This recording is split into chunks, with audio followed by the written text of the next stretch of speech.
Run, rinse, repeat. Because running is an obsession.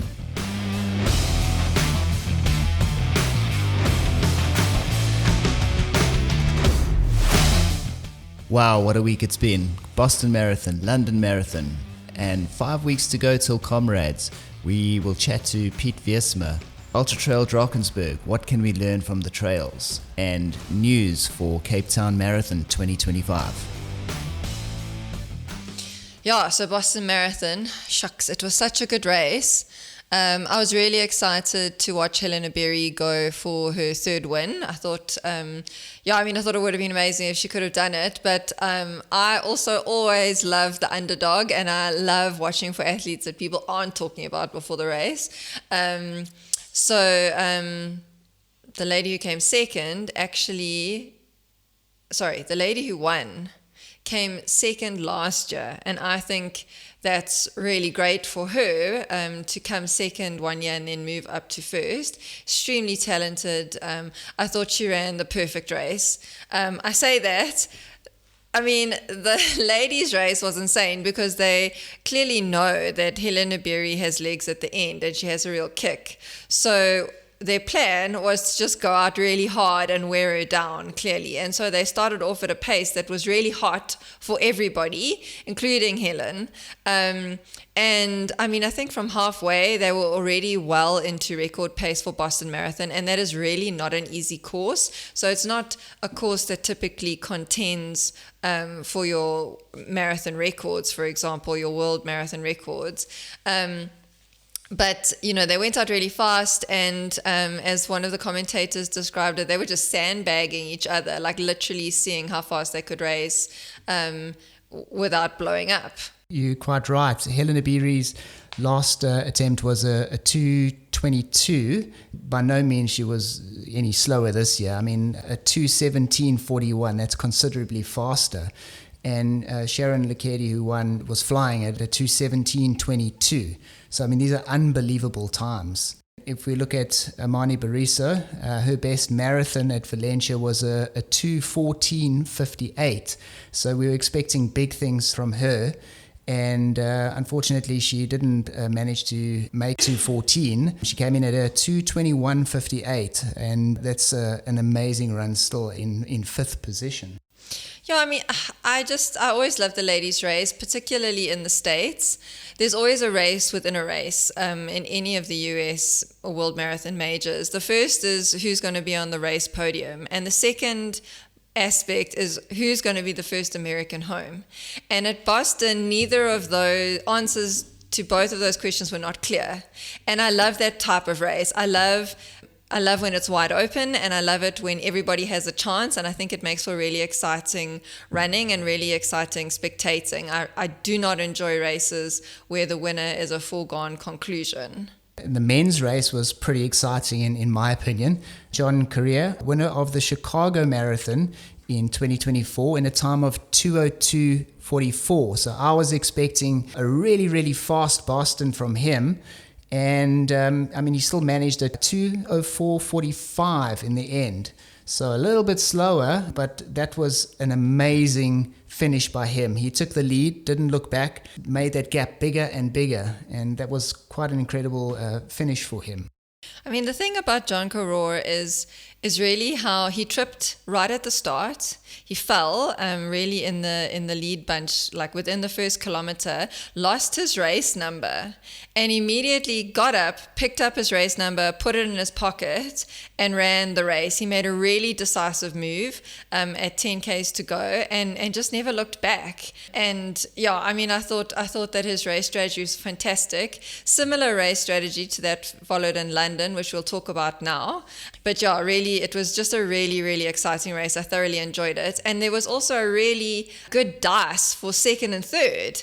For me, that was the most exciting part of this race. The positions 2, 3, and 4 were down to the line, literally. I think Conor Mans, give that man a buzz. What a ballsy run. I mean, I was literally just so proud of him from the beginning. He took the lead and he decided to be in front of that chasing pack. Well, I mean, mostly he was close to the front of the lead pack. And then when John broke away, he moved to the chase pack and he wanted to be in front of that pack.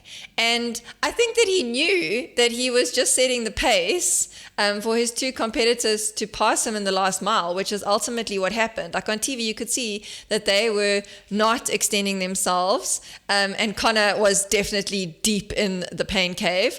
But I mean, what a gutsy run. I just thought he set a goal. He wanted to break the US record set by Ryan Hall, and so he went out and that was his goal. And he tanked a little bit, but he still ran the second fastest time by a US man in the marathon. And firmly put himself on the map. I mean, we already knew him really well from the US Olympic trials. But for me, John Carroll was obviously the winning performance of the day. But if in terms of number two performances, it would have to go to Conor Mans. Man of the match.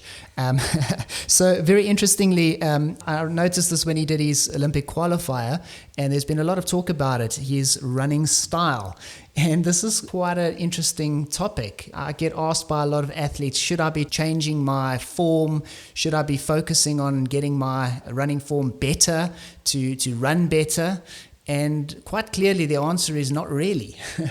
Gosh, his running style really looked uncomfortable. It was almost knock-kneed, and a lot of arm driving action that seems like not very efficient. But Bruce Fordyce also has an abominable running style, and his feet are like pigeon-toed and roll in. He pronates horrifically, destroys his shoes. No one's disputing that he's the king of Comrades and will forever be, in my book. So I think that your body works out its own biomechanics. Absolutely true. And I always tell my athletes that changing your running style can make you less efficient. Your body is self-optimizing and it finds its most economical way of running. So it doesn't really matter how you run. This is a great example of it. So unless you're getting injured or there's a particular reason for changing the running style that you have, then don't touch it. If it's not broken, don't fix it. Yeah, I think that's an important proviso there, is that as long as your running style is not causing you injuries, leave it alone. You should be looking at not changing your running style, but altering your biomechanics. And those are two very different things. I know a lot of people do drills, for example, in an effort to improve their running style. Yeah, maybe that has effect. Mostly drills for fast feet and things like that. But if you do have a little bit of a wonky running style and it is causing you injuries, especially the longer you run, what you should be doing is going to your local biokineticist and identifying the reason for those biomechanical issues, and then getting a program to address any strength weaknesses or imbalance. So, I've got athletes who have been struggling with ITB, knee pain, etc., etc. Number one cause of ITB is weak glutes. So that's not a running form problem. It's not even a shoe problem. That's get in the gym and do some squats kind of problem. Laziness. No, I don't think so. Many runners have glute weakness. And that may be because, you haven't done a squat in your life, but it could also be that your biomechanics are not allowing your glutes to be triggered. And so when you are doing the movements, your glutes are literally just along for the ride as opposed to actually working. And so going to see a biokineticist to work out how you can get your glutes to fire and then to strengthen them is obviously the number one priority. And let's face it, over the years of running, our bodies do change. So certain weaknesses do develop over time. So these are things that we have to address. When I started running, I just had weak glutes, which I still have. But I remember that when I was training really hard, running in a state of constant fatigue caused me to alter my biomechanics. And as a result of those altered biomechanics, I ended up doing really severe damage to my back. And so now going back into running, and I'm still at the very early stages of returning to any kind of fitness, I have to run differently to the way that I've always run, which is ramrod straight. I have to actually run a little bit hunched over, otherwise my back gets sore, but that's what's going to work for me. And this is going to sound terrible, but for example, ladies who've had breast implants, it puts strain on your back. You're going to have to adapt your running style to deal with that new addition at the front of your body. That it's things like that that people need to be aware of. I don't have that problem. And later in the week, we had the London Marathon on Sunday, and that was also an epic one to watch. I was a little disappointed, Anne, in the times. That was such a stacked field, and I thought that we'd see faster times here. Ethiopia's Tigist Sefa running a 2:15:50. That was some pretty fast running. Yeah, it was also a new ladies only world standard record, which means that she broke the previous time, which was by Paula Radcliffe, which I thought was really, really cool. The men's time, Sebastian Sawe, was quite fast. It was a 2:02. London is not known for being a particularly fast route, certainly not as fast as the likes of Valencia and Berlin. But this year, London had two real claims to fame. The first was that they wanted to host the largest ever marathon field. So they did. And they did. The previous field number record was for Berlin, which was 55,000. And at London Marathon, they exceeded that by going over 56,000 athletes, which literally just blows my mind. And to be honest, looking at the route, there were some bottlenecks in there where I thought, gosh, I really hope they've got their batching done. But the other second claim to fame of London was to put in place the most competitive and stacked marathon field in both the ladies and the men's race. I mean, they really, really had all the top dogs in place there. Not so much the Americans, because they'd obviously run Boston a couple of days before. But in terms of international caliber athletes, it really was exceptional. They really were there. Safan Hassan came in 2 hours 19 on the dot. So that was pretty cool to see. In the men's race, Jacob Kiplimo, 2:03:37, and Elliot Kipchoge in a 2:05:25. And he battled somewhat, dropped off the lead pack. But what a run. I mean, for him to have a bad run in a 2:05, that's pretty incredible at his age. I love the GOAT. He really is the GOAT. And for me, he really sets the benchmark. I think not just from his physical performances, but in terms of his inspirational, aspirational role within the running community. Like, when he speaks, the world listens. And he's just done such a service for the entire running community, which far exceeds what he's done in terms of his physical achievements. But let's also bear in mind that he's been running for a very long time. He did track, cross country, he moved into the 10K on the road, half marathon, moved up to the marathon, and he has dominated in the marathon for many years. Nothing to prove. He's literally got nothing to prove. A bad day for him running a 2:05, shucks will shame. I mean, the guy is just such a legend. And I also just think that he just brings such value to the race as a whole. I mean, everyone wants to run a race that Eliud Kipchoge's in. Everyone wants to attend a press conference where he's going to speak. The athletes that he's competing against hang on his every word. And it's amazing. And he does. Words of wisdom. I really, really enjoy his sayings. Someone we need to focus on here is Adam Lipschitz. He was 12th overall in a time of 2:09:47. That's pretty incredible running from our local Adam Lipschitz. Yeah, I think that's a PB for Adam. I wish Kieran was here so that he could confirm that. But I know Adam was hoping to go a little bit faster, particularly given the stacked field. But I always think it's really difficult to run away from home, like with the traveling and the jet lag and all those things. But I mean, just an incredible performance from him. He's so easy to spot in a chase pack. He's really got a very distinguishing haircut.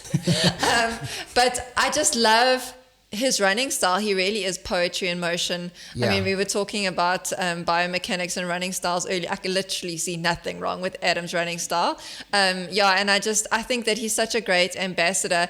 Look, he's as outspoken as me, and he can properly ruffle some feathers for sure. And I know that he's really outspoken about, for example, what qualifies as an elite athlete, and maybe that makes him contentious. He's getting there. He's almost elite, right?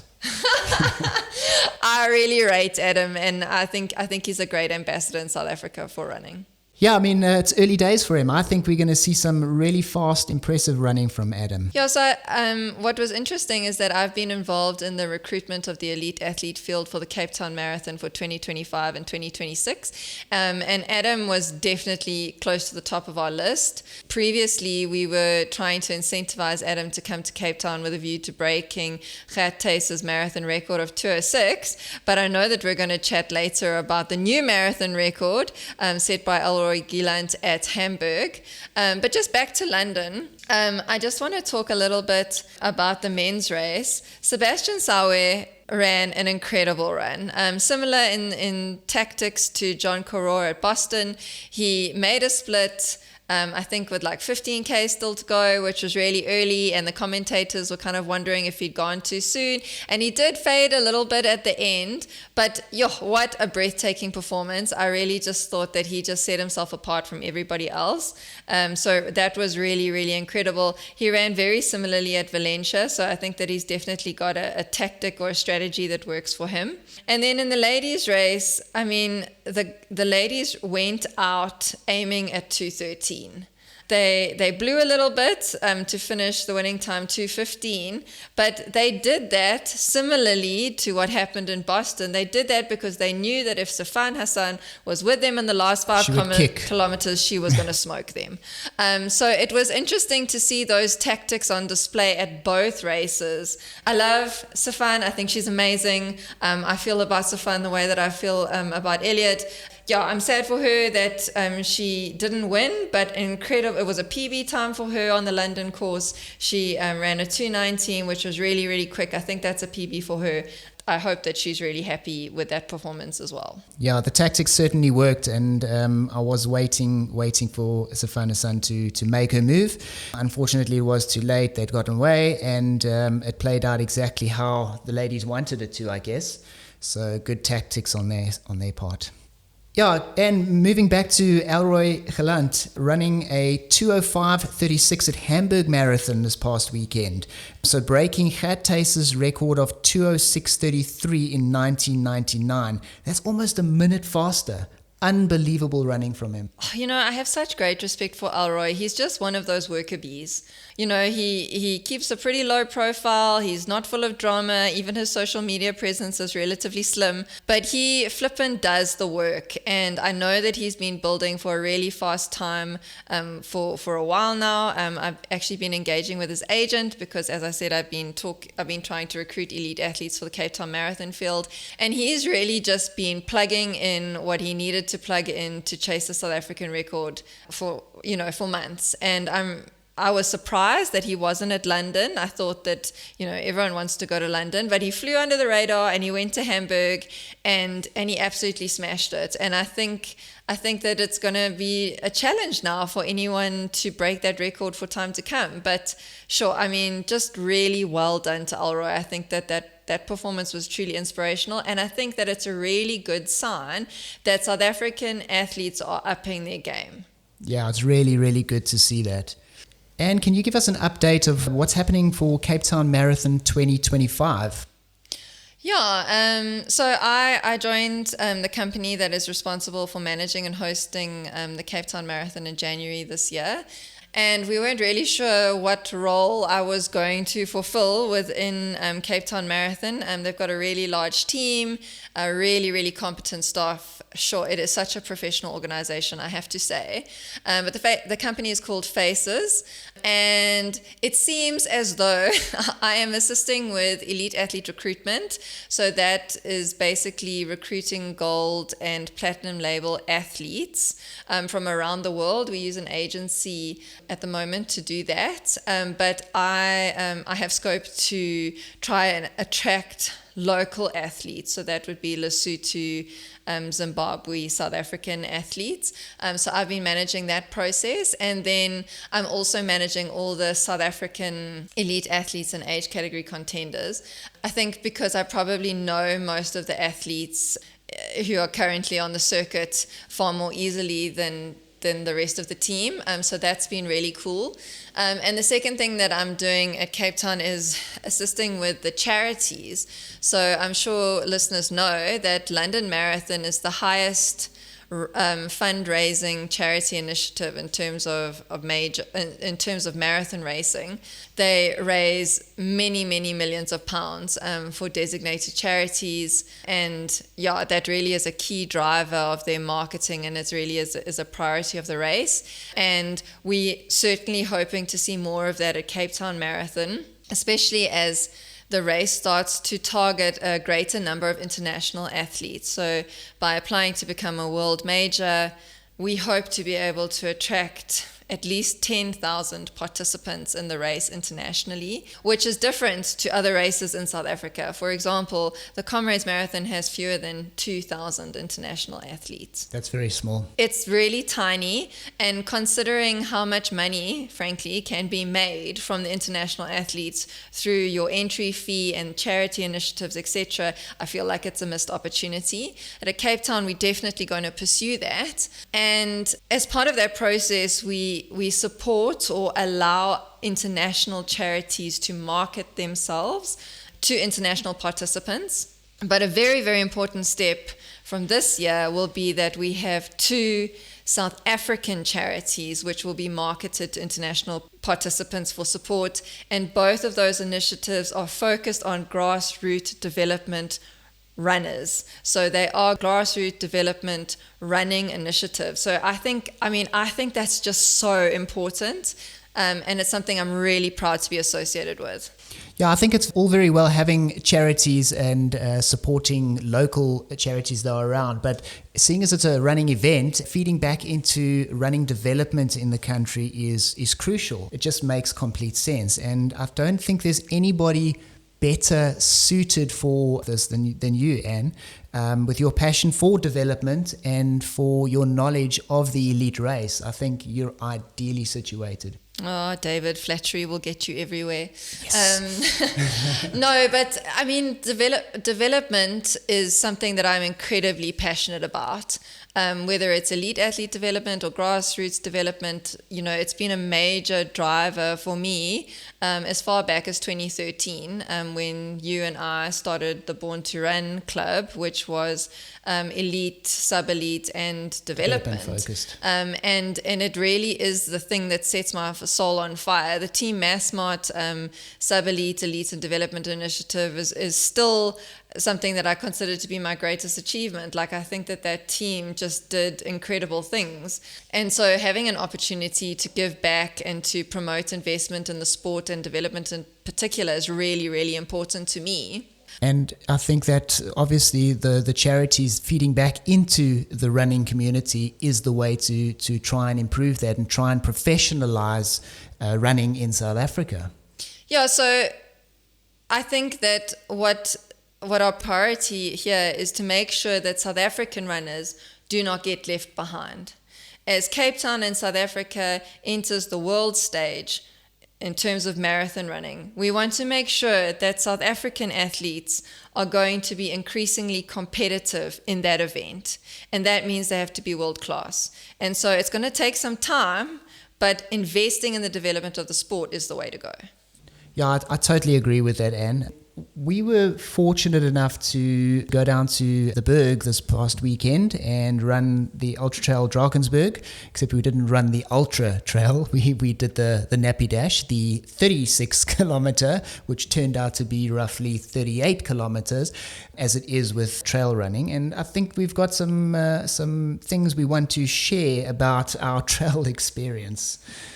Oh, UTD. We ran UTD together, and I'm very impressed that we're still married after that race we ran. What year was that? 2021. 2021. We ran the 100K. Right. And it was the longest day ever. Yeah, look, I loved it, but literally I got to halfway and we were already over 6 hours, and I was like, shucks, this is going to be a long day. Let's wind this up. Yeah. I mean, I loved it. It's just, the berg is just so breathtaking. It's so beautiful. The trail running community is completely different to the road running community, unless you're in Cape Town, because then it's the same thing.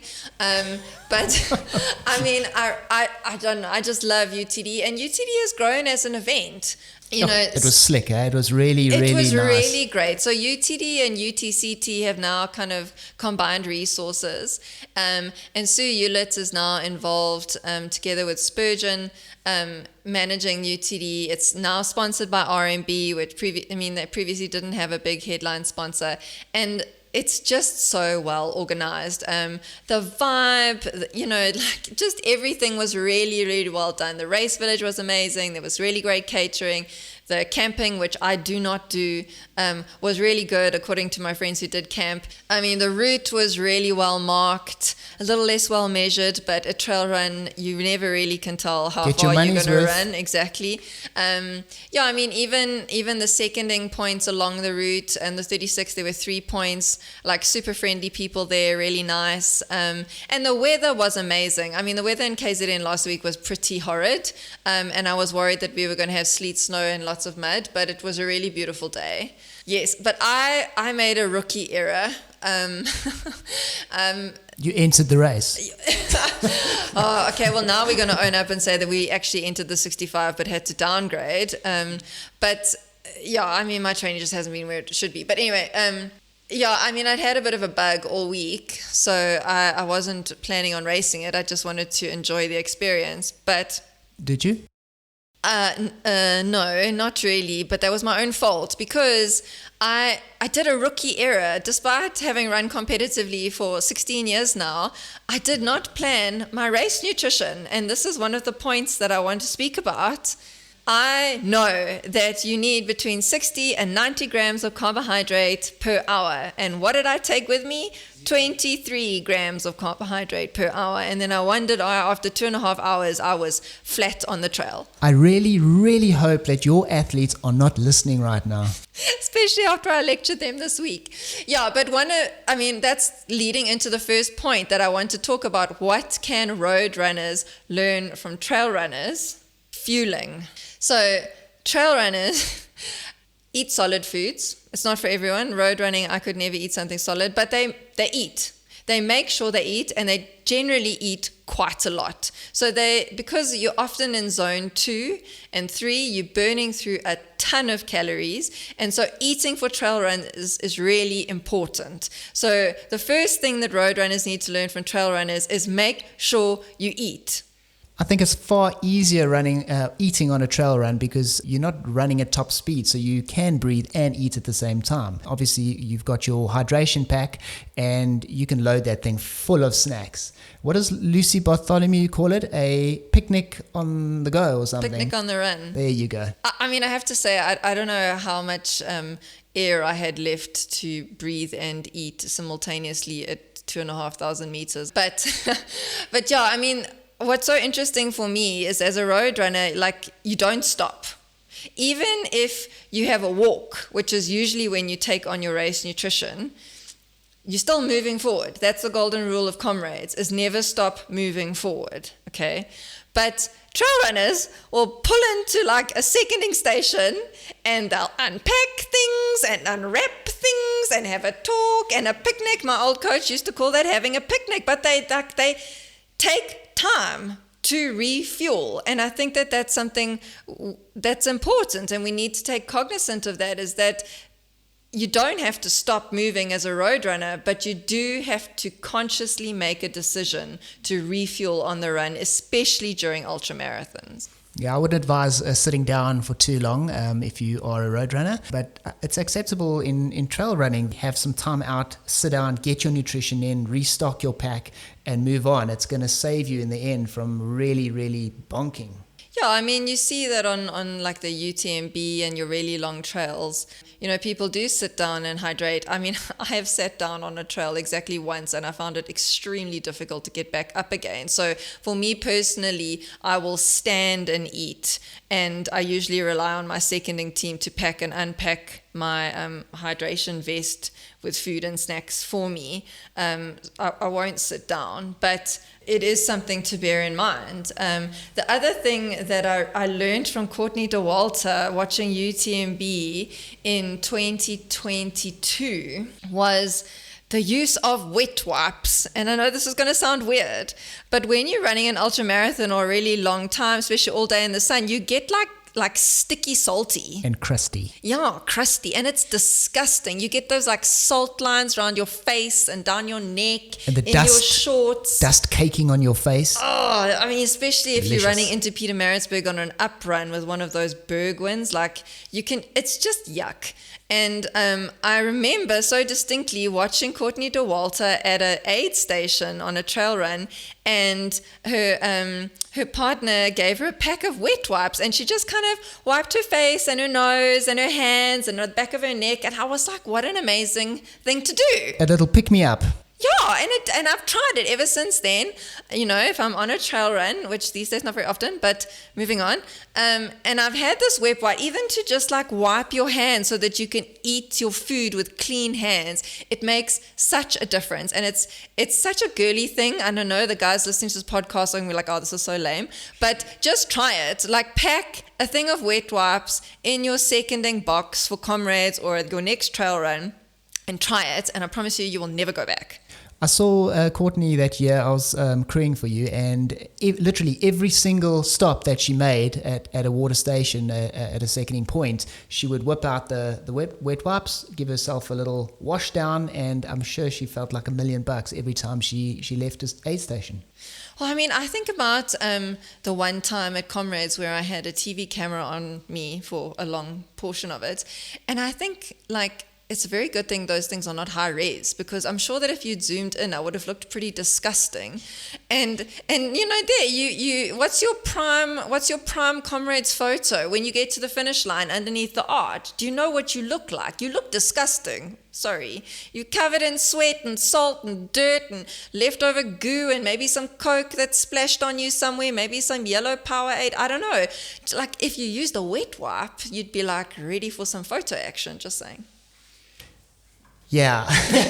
So what I learned from this year's trail run was that specificity is so important. I've done no trail running for quite some time, and well, the trails really got me this time.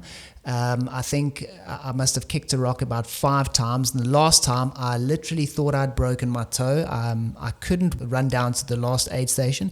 I had to walk. I managed to jog the last flats to the finish, but definitely if you don't have access to trails, there's no way that you can get the same benefit out of running on the road. So for me, specificity of your race, whatever it is, and we'll talk about Comrades in a minute, because we winding down to race day. So you got to be running specifically for what your race demands are.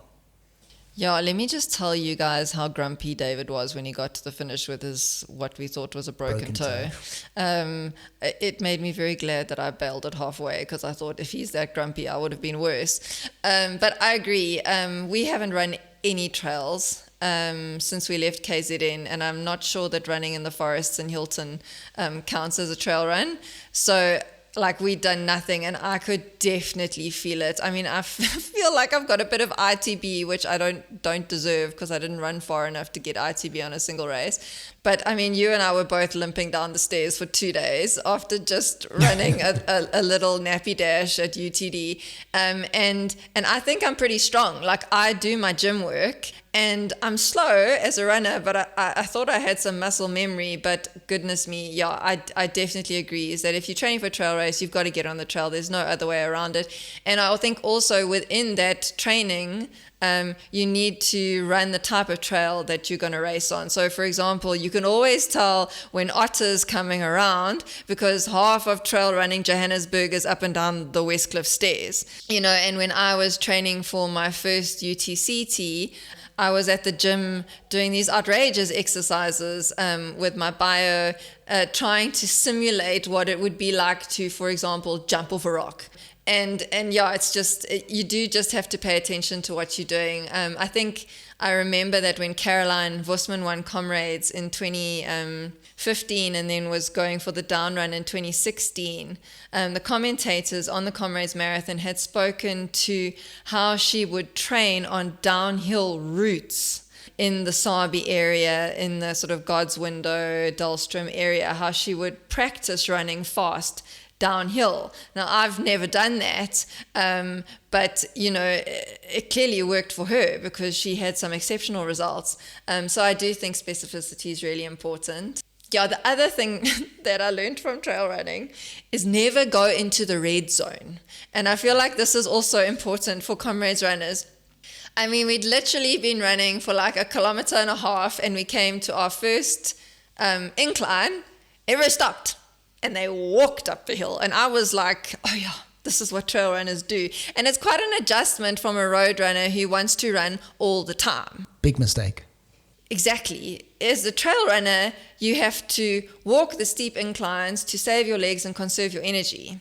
And I think that that reasoning can be applied to Comrades, is that you shouldn't be in the red zone. So if you come across Cowie's Hill and running up Cowie's Hill means that you're going to be in the red zone, then don't run up Cowie's Hill, walk. And use that opportunity to take in your race nutrition.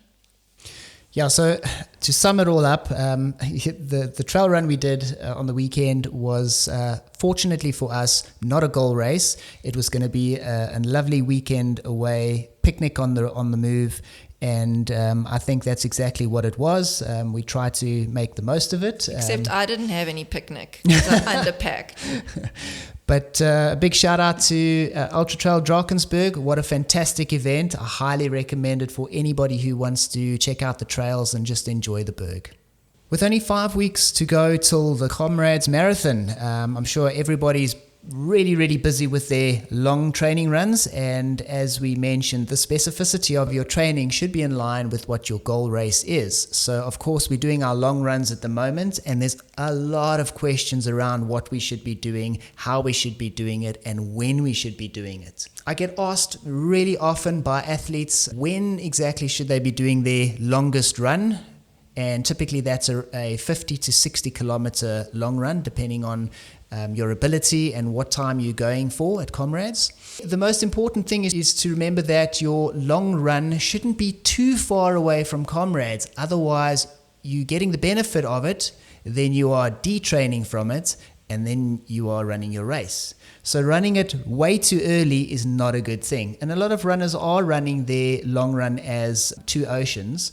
And for me, that is way too early to be doing it. But again, it comes down to what your targeted Comrades is and what your level of running is.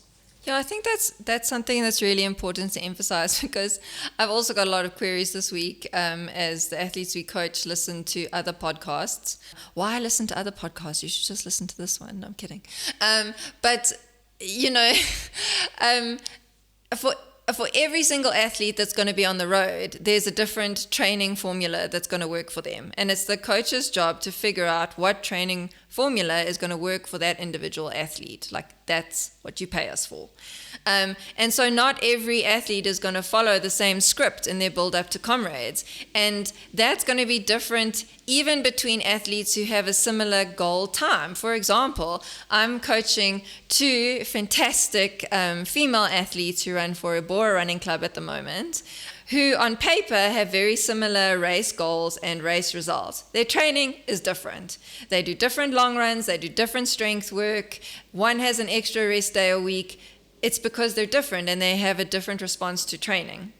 And so I think that we need to bear that in mind, is that there isn't a one size fits all. For me, I like to do my last really long run a month out of Comrades with then a 3-week taper. That's always been my standard practice.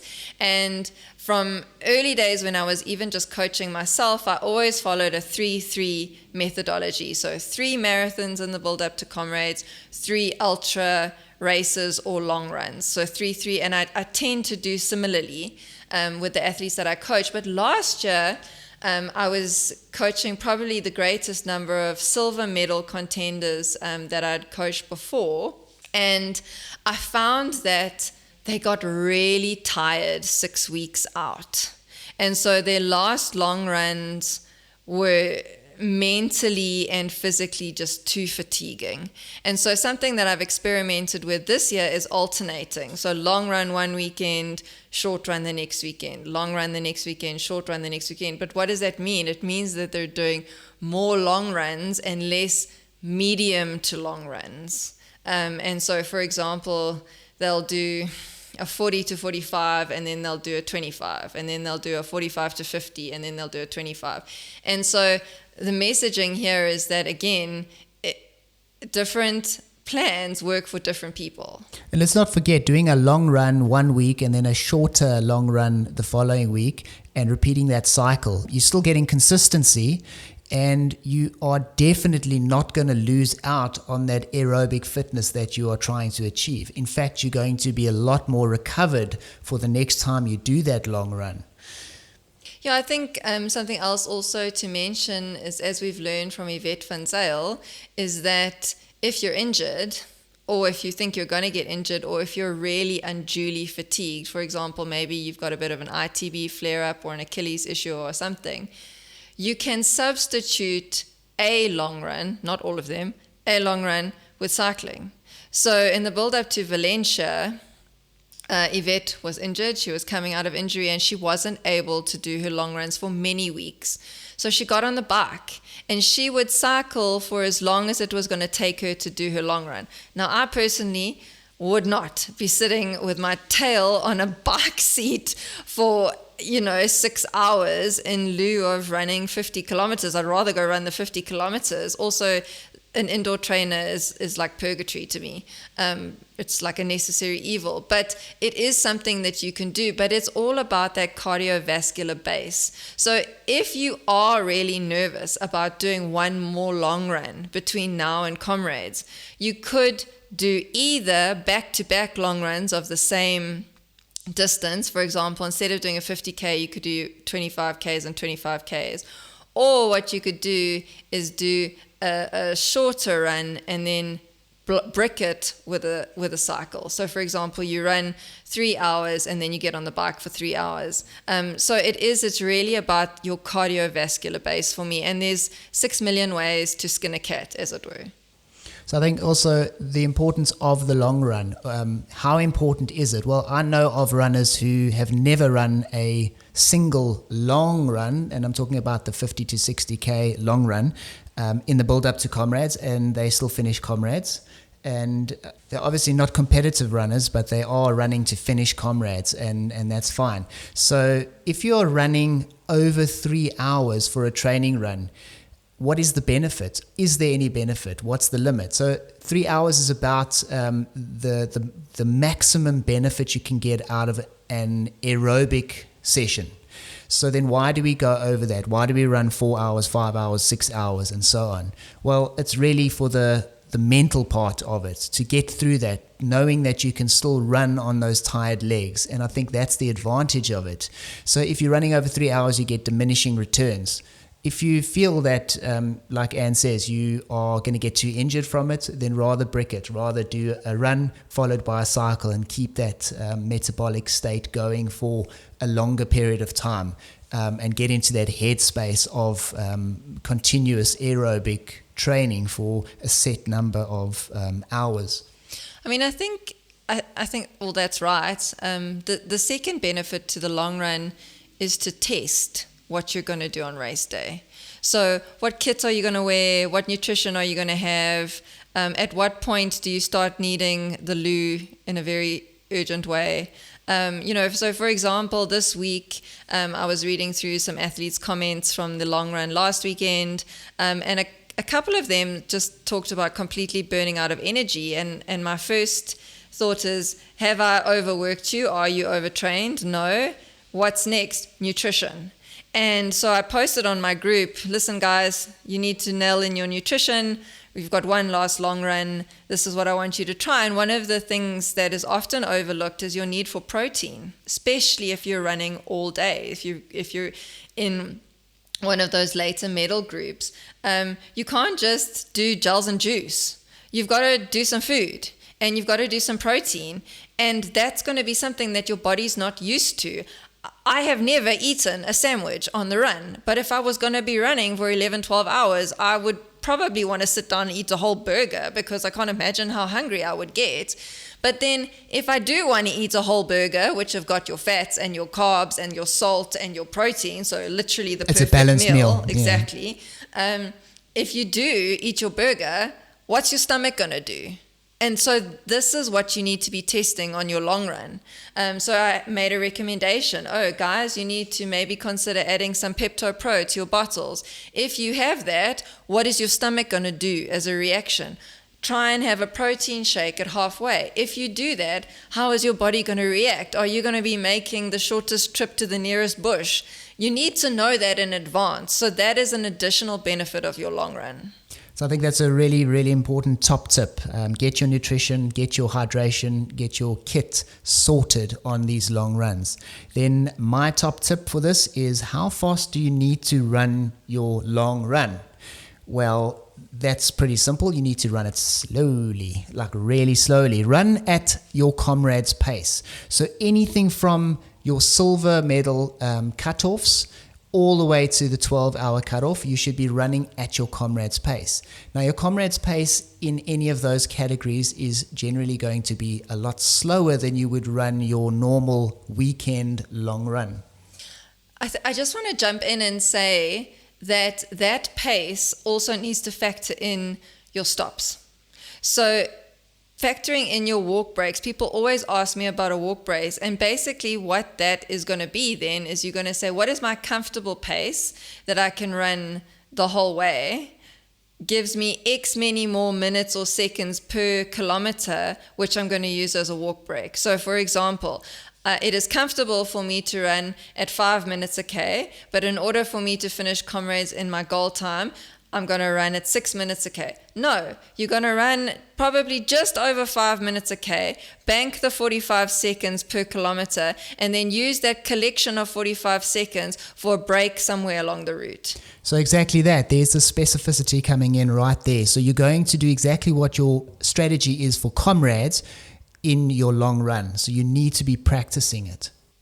Yeah, and I think also in line with what we said earlier, always keep moving forward. Try and keep your picnic time on your long runs to a minimum, because it is time on the legs. And when you stop and have a picnic at the local seconding point or watering hole, that's no longer time on the legs. You need to keep going. I also just want to say, if you're racing Comrades, like for like a 7 hour and less, you're not going to be running your long runs at your race pace. There was not a single time that I ran a long run at the pace at which I had to run in order to win Comrades in 2018. I was tired enough as it is. I mean, it certainly felt like I was running that pace because I was so tired. But no, I never ran a long run at 4 minutes a K in the build up to Comrades 2018. But I did a truckload of speed work, which I knew I could execute on the day. So it does depend where you are in the race. If you're racing and like going for a sub-7 sort of 6 hour time, then no, this rule does not apply to you.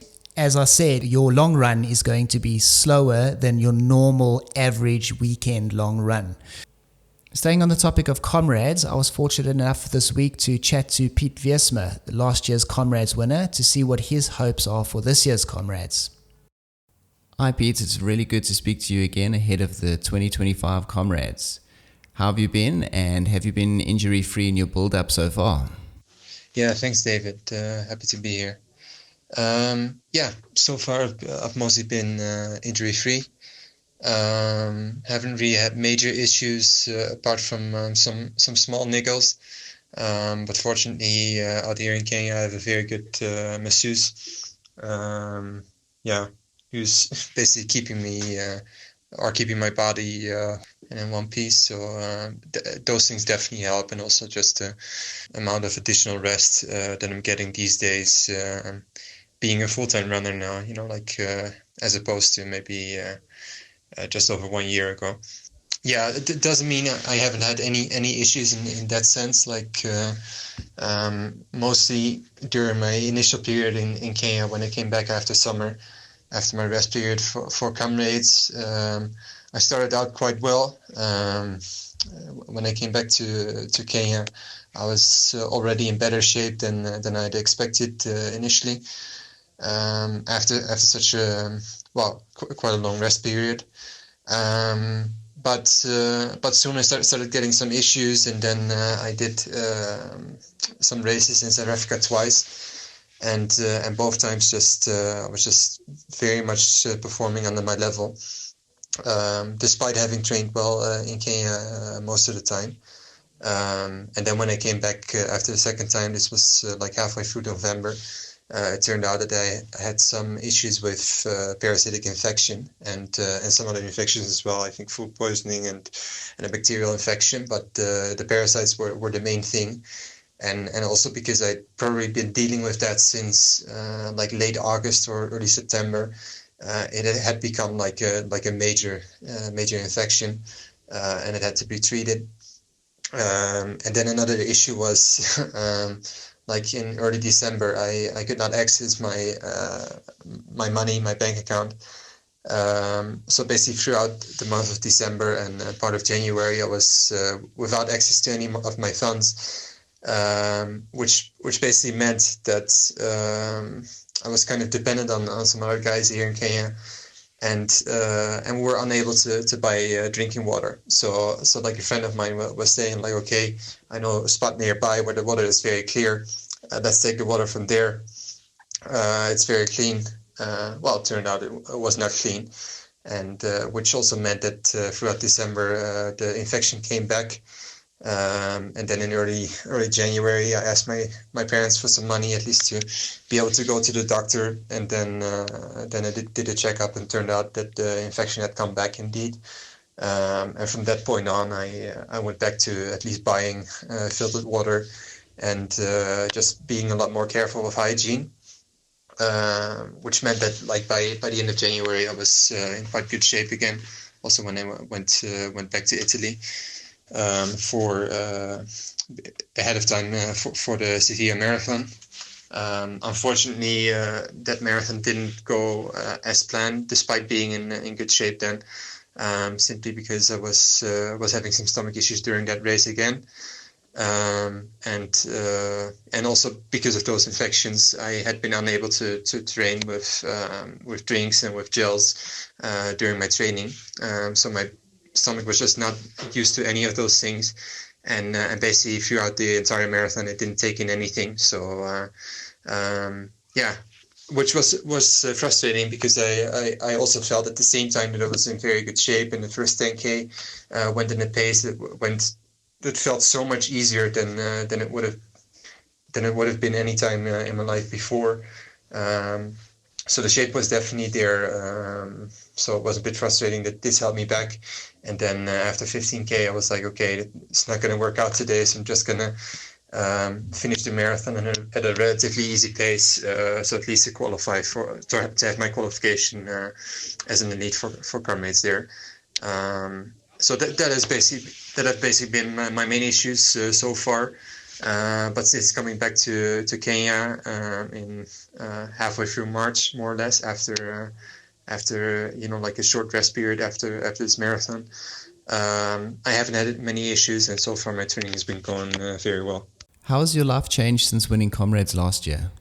You already mentioned the additional rest that you're getting, and we touched on the subject of sponsorship last time we had a podcast. Are you now sponsored? How is your elite team Nedbank treating you? Yeah, I would definitely say that since last year, my life has changed in the major sense.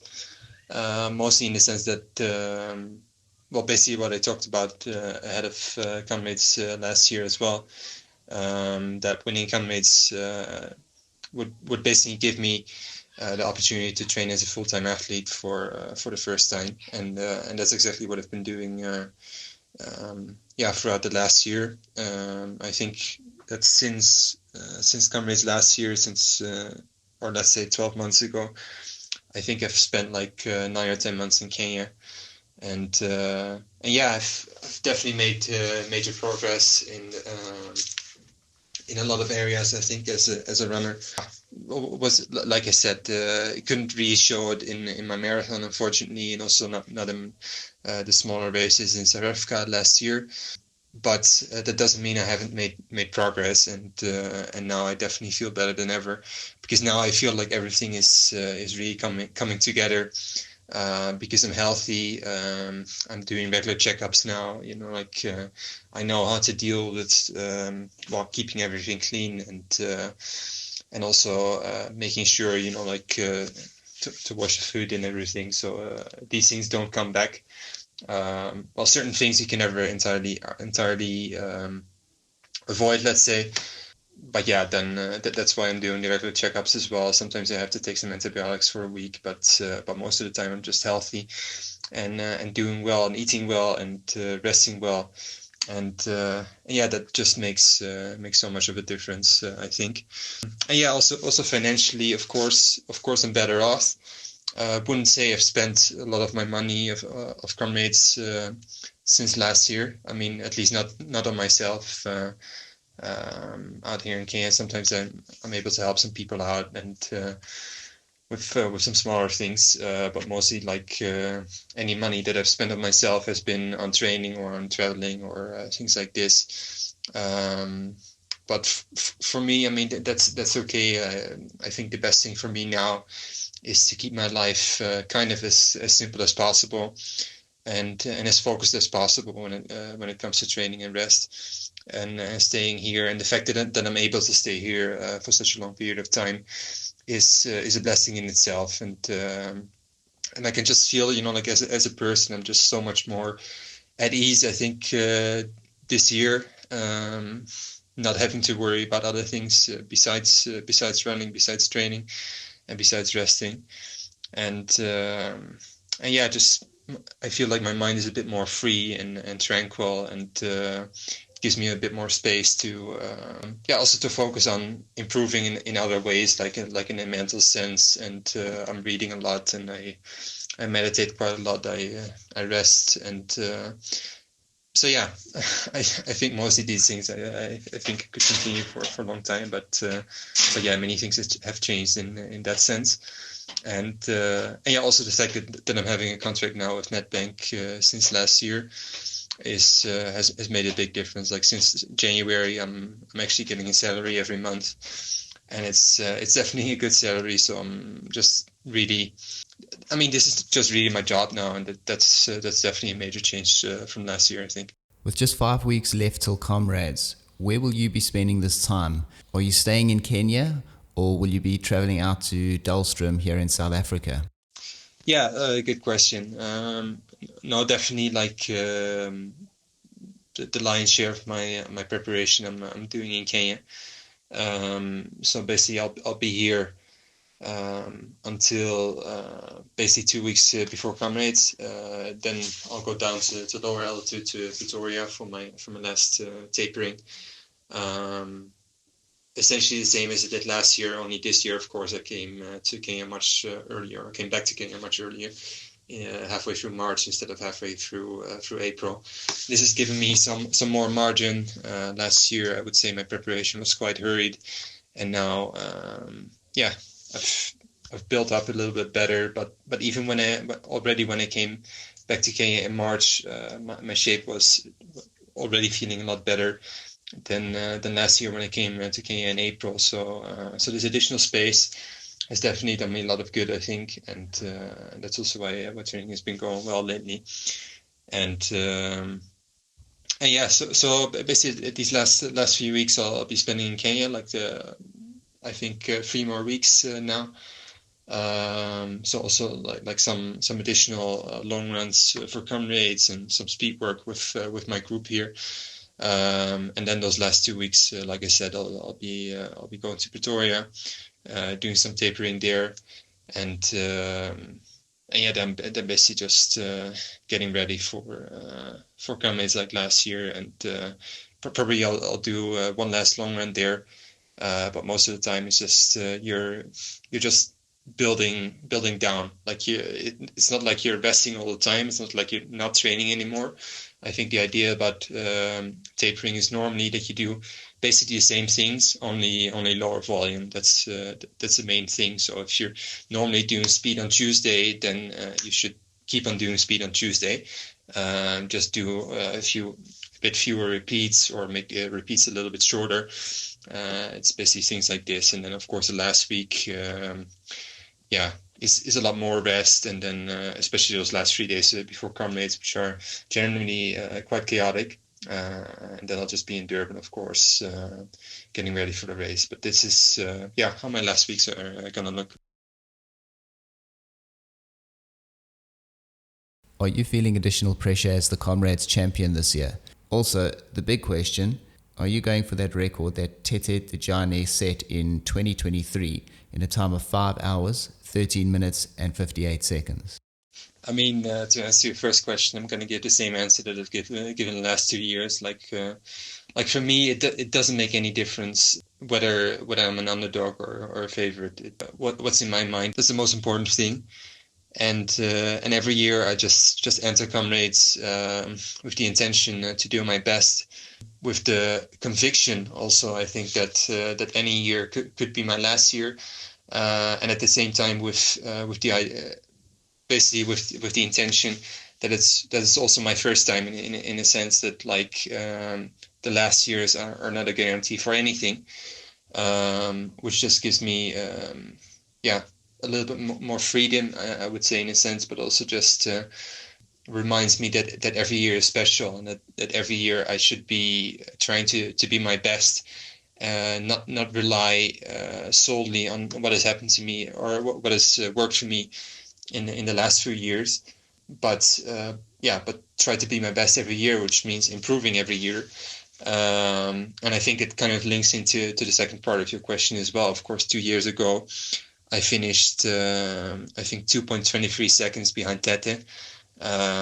So right now I have the second fastest times both on the up run, with 11 seconds from the course record, and in the down run with, like I said, 2.23 seconds or whatever it is.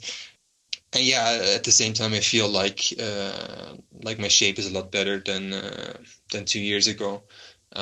So I think that says enough in a way, but at the same time, I don't think it's ever really clever to go into Comrades with the only intention to run a course record, because the day has to be right for course record. Your competitors have to be right in a sense, like sometimes like last year, the race just starts very slow. Sometimes it might start too fast, whatever. It's good to have your own plan in this, but you never control the race completely. Definitely not the weather, definitely not, like the heat, the wind, the temperature, these kinds of things. But also not your competitors. So yeah, it's easy to say like, okay, I'm better than 2 years ago, so I'm gonna go for course record. Obviously, no, it's not like that, because I don't control how the others are gonna run. I don't control the weather. So we're just gonna see on race day. But again, I'll say the same thing as last year. I'm convinced that I'll run the best race of my life, because I'm in the best shape of my life right now. Of course, there are some weeks left. Many things can go wrong in those weeks, but I just assume optimistically that most of those things will go right, and that'll be better than last year, and that'll definitely be better than 2 years ago. Race nutrition is vital in distance running. What is your nutrition and hydration strategy for a race like Comrades? I think my race nutrition is relatively simple. I just take energy drinks. I take gels. and so I don't do anything special in this. I think the main advice that I can give is just whatever you use in Comrades, practice with it in training. That's the most important thing. Whatever you take in, make sure your stomach can handle it. Make sure you don't take at least less than during training, of course, because Comrades is far, and probably none of your training runs are going to be close to 90 kilometers. So yeah, just do what has worked for you in practice. I would say. As for me personally, what helped me a lot last year, I think, were the elite water stations. Just knowing where my drinks are, where my gels are. That just gives me a lot more peace of mind. But at the same time, it also helped me just to get all my drinks last year, as opposed to 2 years ago when I got like I think 3 out of my 8 bottles in the end. But that I mean is the second part of the question. Also, when things don't go according to plan, make sure you can adjust. Maybe make a plan B. I can remember that I don't think last year or 2 years ago I actually made a plan B. So I just improvised basically when I missed my drinks. I just made sure that I got like a lot of the isotonic drinks from Comrades itself. And when I did manage to get my first drink at I think 40 kilometers in that race, I made sure to use the entire drink. And thankfully, I had borrowed a few gels from my roommate Joe Fukuda at the time, which I think may have saved my race because this just gave me a little bit additional energy, and which meant that like from the 3 bottles that I got, the 3 personal bottles that I got during that race, I really got everything out of there.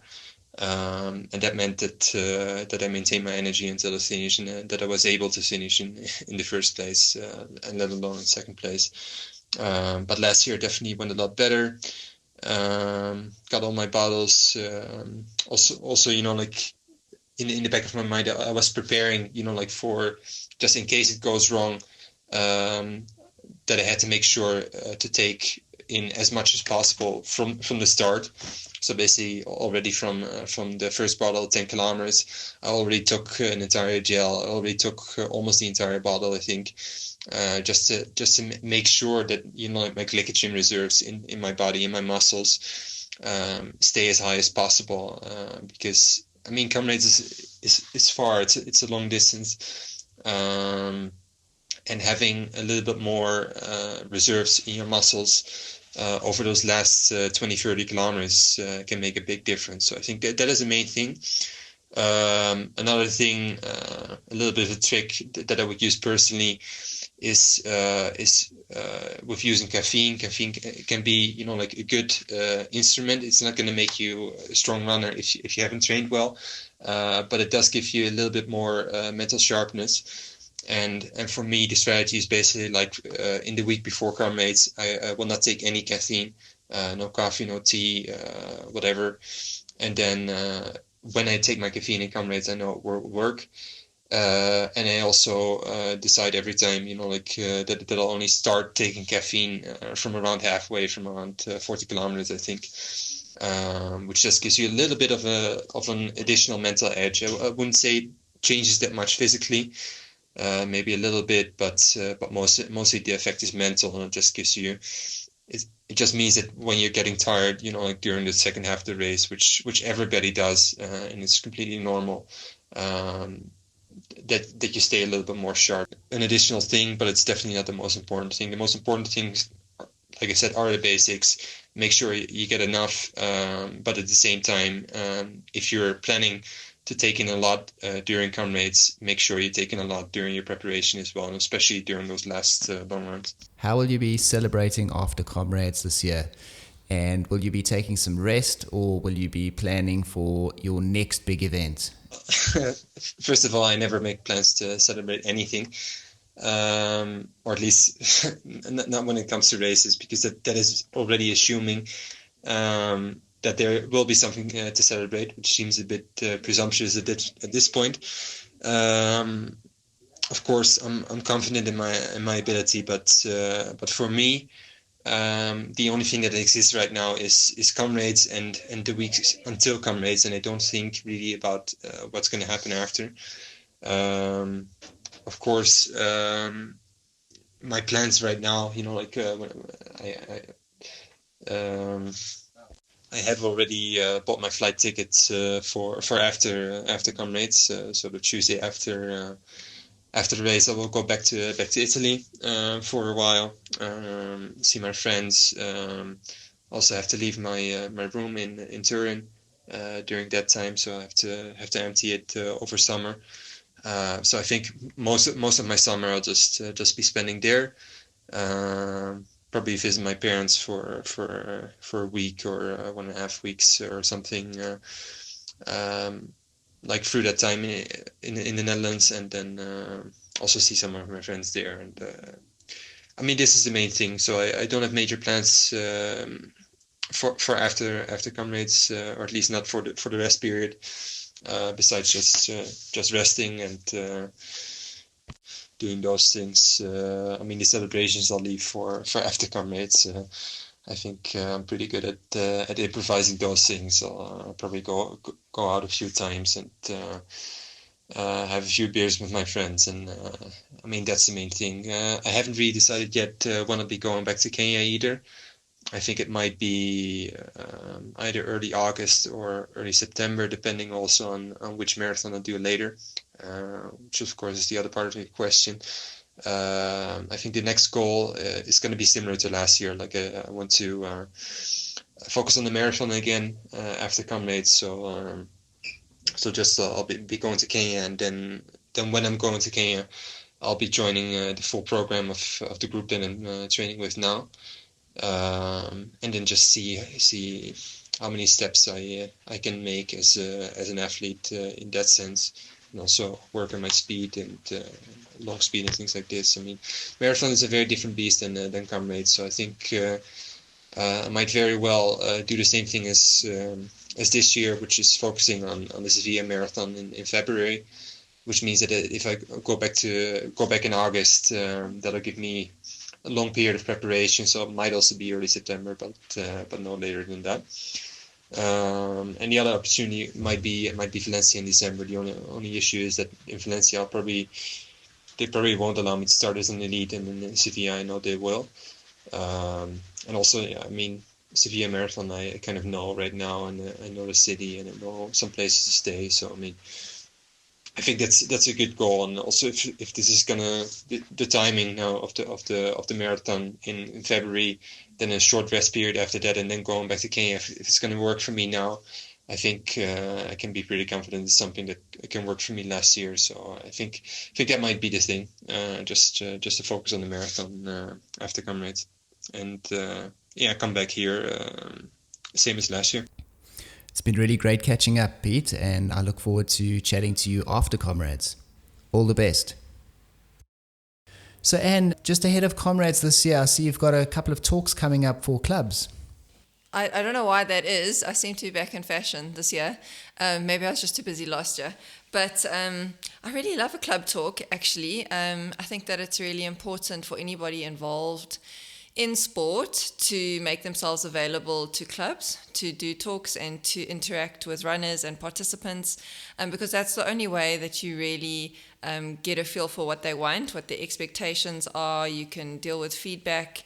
And I think that it really helps you better understand and therefore you're better able to contribute to the sport. So I think that everybody has an opportunity, anybody who has won Comrades or any other of our major events, I think that they have an opportunity but also an obligation to make themselves available, because shared knowledge is the only way that we can collectively learn and grow. So yeah, I've got 4 club talks so far. The first one is at Phobians in Pretoria on Saturday. And they have been invited by Graham Gersh, who was nominated for the CMA board last year and who I hope will be nominated and elected to the board going forward. I'm looking forward to chatting to Phobians on Saturday. And then on the 30th of May, I've got another club talk in Pretoria at Irene. Athletics Club. And the day before that, on the 29th of May, I've got a club talk in Secunda, for the Secunda Athletics Club, and then I'll be joining them for their Comrades Marathon send-off run, which I'm really looking forward to. That's like a lot of time spent with athletes, so I think that's pretty cool. And then finally, I'm doing a virtual club talk for a club in Cape Town. I did a talk for them a couple of years ago, and yeah, I'm looking forward to touching base with them again, and yeah, just looking forward to it. I'm always grateful to have the opportunity.